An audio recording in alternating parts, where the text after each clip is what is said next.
So he literally saved my life. And there is a lot more that I could be doing to help him to save his, if that makes sense. So there's certain things that happen within his life which I don't agree with and I'm not in full control of because of the co-parenting situation. And the thing that I took out of this was, yeah, I've taken ownership for the fact that, I need to be a better dad, but there's so much more that I could be doing. I look back to my father, and the thing that I noticed about him was he was a hard worker. And if you ask anyone, he'd say that if you asked him, he'd say that he was doing it for us. But as a child, we don't see, all the hard work that the man in our lives are putting in. We only see the fact that they're not present in our relationships. Welcome to the Interchange podcast. Thank you for joining us. Welcome, guys, and welcome back to another solo episode. Although I am kind of joined today by my son. And who's this? Who have you got here? William, Yeah, but who's this in your hands? Sonic. Oh, you got Sonic. Is that your favorite? Is Sonic your favorite? Yeah, it's pretty cool, huh? So today, guys, I'm going to talk about my experience at a recent personal development seminar called Money and You. But before we do that, if there is anything you've been enjoying about the podcast, please can you do us a small favor and like, subscribe, and share this with just one of your friends? Because as you know, the more engagement and more eyes and ears we can get on this podcast, the bigger and better guests I can bring for you guys, and in turn, the more value I'm going to be able to deliver. Also, just to clarify, so Black Eye, first rounds of sparring. I know I spoke about people making up stories for me last solo episode, but yeah, just to clarify for anyone that didn't realize, it was just from sparring. I didn't get in a fight. I didn't get drunk and end up in some mischief or anything like that. But it was just from the first rounds of sparring that I had in a very long time. To be fair, shout out to Lucas Chico who gave me the best shiner I've ever had. Man, you hit like an absolute tank. So thanks for the rounds, brother. And good luck with your fight on Friday, bro. Anyway, so my experience with Money and You. So Money and You, honestly, going into it, I had no idea what it is, no idea whatsoever. And a friend of mine, Brad Taylor, he owns a solar company, recommended it to me. So he is someone that I look up to as being quite successful in business. So when he recommends for me to do something like this, I was like, yeah, fuck yeah, no dramas, let's do it. And the only thing that he told me about it is that you play heaps of games. And I was like, how does that help? How's this going to be beneficial? And he just said, trust me, go to this seminar, it'll change your life. So being called Money and You, I thought, you know what, it's probably something to do with your relationship with money and all that sort of stuff. And that was a small part of it. And to be fair, I can't go too far into it because for anyone that hasn't done it and wants to do it, if I was to talk about it too much, it would ruin the experience for everyone. So what I will say is that I got what I wanted out of it, which was, I guess, to discover more about myself and also to sort of start to understand why I'm so shit with money. But I also got what I needed, and that's what I want to talk about today. Is that there's always those underlying things that we say we want to do these things, and actually I might move William over this side because I think that microphone's probably cutting off his face. There's these all these things that we say we want to do in life, but there's all these things that we actually need to do. And the problem is that we don't get our wants, we get our needs. Not that that's a problem, actually. I should rephrase that. The thing in life is that we always get our needs, not our wants.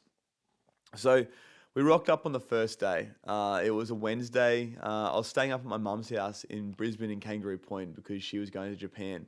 And the first day was 6 p.m. till 12 a.m.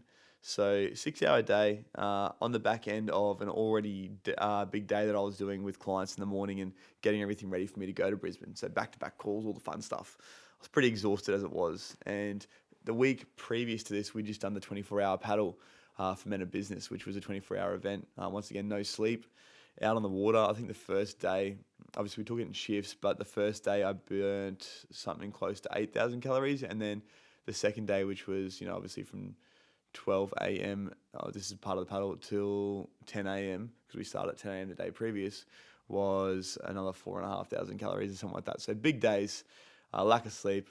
To make things better, I was getting a little bit sick, but actually coming into the seminar, I started to get a little bit better, which, well, now I'm a little bit sick again. So this is a week post seminar. Yeah, I think my body just didn't deal with the lack of sleep. So Anyways, lack of sleep being caused by these big days that we're doing. So the first day was 6 a.m. till 12 a.m. The rest of the days, so we did Wednesday, Thursday, and Friday, Saturday, and Sunday. And Thursday and Saturday were 9 a.m. till 12 a.m. Friday was 9 a.m. till 3 a.m. No word of a lie. This is the time that we were actually finishing up. And Sunday was 9 a.m. till 6 p.m. Actually, I lied. Saturday was 11 a.m. till 12 a.m. Anyways, so big days. That's what I'm saying. And these days were filled with all sorts of bits and pieces. And you'd think that sitting in this kind of environment, like in a room, in a seminar, in a group setting, that you get bored. But the way that they structured this thing was so well put together that there wasn't a time. I think there was a couple of times where I sort of started nodding off and I was lack of sleep once again. But there wasn't a time where I wasn't interested and wasn't really feeling like I could connect with what was being said. This is the thing that I love about personal development seminars is that everyone will go there and everyone has a completely different experience, but they get what they wanted, like I said, but also what they needed. And so yeah, so I guess the main thing we did there was these games that we played, and these games related to how we played the game of life, in other words.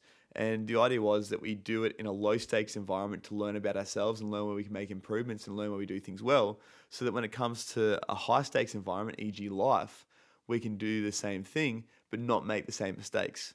And so we've probably been making these mistakes or making these lessons, they call them. Or there's a winning team and there's a learning team, they say. So we've been learning these things throughout our entire life, but probably not taking the learning from it. But like I said, going into it, I was hoping to get a better relationship with my money. But the thing that I got that I really needed out of this was to do with this big fella here. Say hi again, William. Hello. Hello. Was to do with this big guy here. And for anyone that's been following my story, I've spoken about this a few times, but when William was first born, I didn't have much to do with him. I wasn't in his life, which is something that I still hold a lot of regret around to a certain degree, but I'm actually being able to let go of that. And I have been able to let go of that because I know that I'm showing up as a better dad now. But in saying that, he literally saved my life. This kid has literally saved my life. So thank you, buddy. I really appreciate that. Okay. It's okay? Yeah. Love you, buddy. Oh, you too. So he literally saved my life because if it wasn't for him, I'd probably be still doing the same things that I did back in the day, which was, getting on the drugs and, in and out of jail and all that sort of stuff. And I'm happy to openly speak about these things in front of my son because this is who I am. It's not who I am anymore, though. This is who I was. And I want him to learn the lessons from my mistakes to a certain degree and show him that there is another way. So if anyone out there that's like, you shouldn't be talking about that in front of your son, it doesn't bother me. It's all good. I'm an open book with everyone that I meet, whether it be, someone I've just met or someone I've known for 10, 15 years. Anyways, so he literally saved my life. And there is a lot more that I could be doing to help him to save his, if that makes sense. So there's certain things that happen within his life which I don't agree with and I'm not in full control of because of the co-parenting situation. I think his mum does the best job that she possibly can, but there's definitely things that are less than desirable that happen and have happened in the past. And the thing that I took out of this was, I'd taken ownership for the fact that, I need to be a better dad, but there's so much more that I could be doing. I look back to my father, and the thing that I noticed about him was he was a hard worker. And if you ask anyone, he'd say that if you asked him, he'd say that he was doing it for us.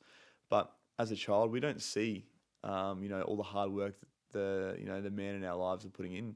We only see the fact that they're not present in our relationships. And that's how I've been with him, unfortunately, is work, work, work, work, work. When he's here with me, he's in front of the TV all the time. So since coming back from that seminar, I've tried to make a real conscious effort to actually be more present in his life. So Monday we went to the beach and I just took the whole day off to do the things I wanted to do with him, do the things that he wanted to do. Today we're going to go to the movies and we're going to go to Time Zone.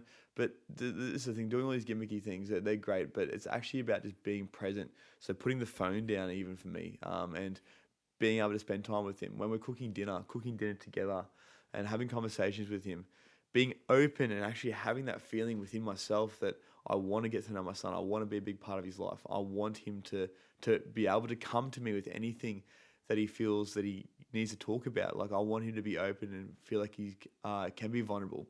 And another thing that I took out of this as well with being a good dad is, you know, I caught myself all the time when he'd fall over and hurt himself being the typical bloke, go on mate, get up, you're not hurt, it's all good, no need to cry. But this is how kids express their emotions. So it's no wonder that there's so many men and so many people out there that struggle to express their emotions because from such a young age they cry, and especially for men, you get called a little girl, and don't show emotion, don't be vulnerable. And so it's no wonder that we have so many men that struggle to show their emotion, and they get on the piss, or they get on the bag, or they get on the drugs, whatever it might be, and all their emotions just come flooding out because they have no way of expressing that because they haven't been taught how to do that.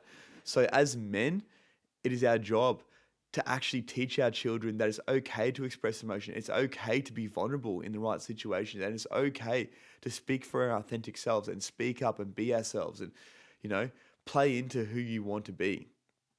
So the biggest learning that I took from this experience and the thing that I needed to take out of it is that even though I am a better dad than I was 5 years ago, I could be doing so much more. And it's my turn to really step up and take responsibility for my son because he's here.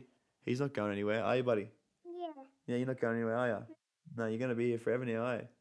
Yeah, exactly right. So it's my time to shine and actually be a good dad to him, be the best dad that I possibly can. You know, spend time with him, be present in the moment, take him to do things that he wants to do. And this is the thing, you still be hard on him to a certain degree, but not to the point where it's just telling him what he needs to do without telling him why he needs to do it. Um, so this is my biggest experience from, I guess, Money and You, the biggest thing that I took away. And it was, like I said, a massive thing for me because people tell me all the time, you're a great dad, you're doing a really good job, but that's probably because of what they see. They don't see that, there's times when I'm not being present, when I'm just behind the computer working away, and I use that excuse of, I'm building a future for him, but it's a load of shit. It's really me building a future for me, or me keeping myself distracted, or me, once again repeating the same patterns that I saw play out in my dynamic of a relationship between me and my father. So this is the thing, if that's what you're sort of noticing in your life too, it's up to you to break the cycle, no one else. And don't say you'll do it tomorrow, don't say you'll do it next week, because tomorrow or next week never fucking come. There's no time like the present, like right now, to start to be a better role model, to be a better father. And this is the thing, guys, if you don't even have children, guys and girls, if you haven't got children, maybe it's time to start stepping up and being a better role model and taking responsibility for yourself also. Because this is the thing, if you're doing things in your life that you feel like you wouldn't want your children to see or you wouldn't want to do in front of your children, then this is probably something you shouldn't be doing for yourself. For instance, like slaving away in front of the computer, is that the sort of stuff that you think is going to be beneficial to a relationship that you have with your child? Cool. All right, well, it's probably not going to be beneficial to a relationship you have with yourself either. So take yourself out, get some sunlight, go for a walk on the beach, whatever it might be, but make sure you're doing things for yourself every day. And if you do have children, take a real hard look in the mirror and ask yourself, are you doing enough? Because, yeah, okay, great. Your kids aren't living on welfare and they're not getting taken off you by docs or anything like that. But is there more that you could be doing? Could you be more present in their life? Are you doing the bare minimum? Are you doing as much as you can to make sure that those children, these beautiful little people, have the best possible life that they could possibly have? That is all I wanted to say on this podcast is just, yeah, if there is more that you feel you could be doing and deep down inside yourself, within your heart of hearts, that you could be doing more, then stop making excuses for yourself and actually do it. Because at the end of the day, the time that you have with them will never be the same. Like right now, this moment that I have with my son right now will never be the same. We'll never have this exact moment again. So cherish every moment and be present in every moment with your children, because before you know it, they'll be gone and they'll be growing up and you'll be stuck there wondering, what if I did enough, or did I do enough? So, guys, that's today's podcast. Thank you for being here and thank you for holding space for me to share this experience that I had. William, is there anything else you want to say to everyone? No. You sure? No. Okay, going once, going twice. You sure there's nothing else you want to say? No. All right, well, say to everyone, look at the camera for me and say, see you all next week. See you next week. Cheers, guys. Have an amazing one.